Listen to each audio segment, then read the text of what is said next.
మునగాకు కారపొడి తయారు చేసే విధానం. ఇక్కడ 2 కప్పులు మనం మునగాకు తీసుకుంటే 1 కప్ అనేది తీసుకోవాలి. ఇలా లెక్కండి.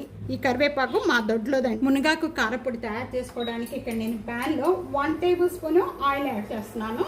ఆయిల్ బాగా కాగిపోయిన వెంటనే కూడా 1 టేబుల్ స్పూన్ శనగపప్పు. కారపొడిలు తయారు చేసుకునేటప్పుడు పప్పులన్నీ కూడా ఎంత బాగా వేగితే అంత మంచి స్మెల్ వస్తుందండి కారపొడిలో.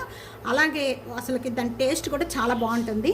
అవి వేయించుకునేటప్పుడు కూడా మీరు లో ఫ్లేమ్లో పెట్టుకొని కలుపుతూ వేయించుకోండి.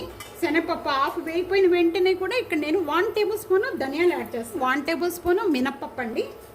ఇక్కడ 1 టేబుల్ స్పూన్ జీరా. ఇక్కడ వేయిపోయిన వెంటనే కూడా ఇంకా స్టవ్ ఆన్ చేసేసుకొని ఒక బౌల్లోకి యాడ్ చేసేస్తున్నాను. ఇవ్వాలి ఇక్కడ సేమ్ ప్యాన్లోనే ఒక 5 లేక 6 ఎండుమిర్చి అండి బౌల్లోకి యాడ్ చేసేస్తున్నాను. తీసుకుని నేను ఒక 1 టేబుల్ స్పూన్ ఆయిల్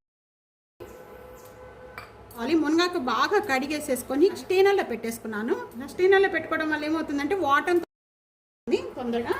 ఇప్పుడు మునగాకు వేయించుకుందాము.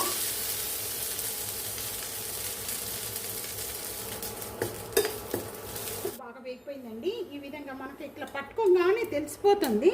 ఇదంతా పౌడర్గా అయిపోతుంది. అదేనండి గుర్తు మీకు. గలగల సౌండ్ వస్తుంది కూడా. ఈ విధంగా వేగిపోయిన వెంటనే ఈ ఆకును అనేది మనం సపరేట్గా తీసుకోవాలి. ఈ పప్పులో వేసుకోవద్దు. 1 టేబుల్ స్పూన్ ఈ ఆయిల్లోనే మొత్తం మనం కరివేపాకు కూడా వేయించేసుకుందాం. 1 కప్పు కరివేపాకు. ఇది కూడా ఇలాగే వేయించుకోవాలి. కరివేపాకు కూడా బాగా వేగిపోయిందండి. ఈ విధంగా పట్టుకోగానే మనకి ఈ విధంగా పౌడర్ అయిపోతుంది. చూస్తున్నారు కదా ఈ విధంగా.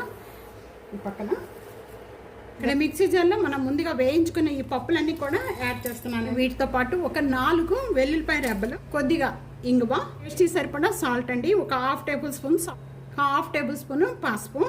ముందుగా మెత్తగా చేసుకోవాలి. మిక్సీలో వేసిన పౌడర్ అంతా కూడా ఈ విధంగా మెత్తగా చేసుకోవాలి. జారు ఉంటుంది కదండి, చట్నీ జారు, అది పాడైపోయింది. అందుకని నేను పెద్ద జారులో వేస్తున్నాను.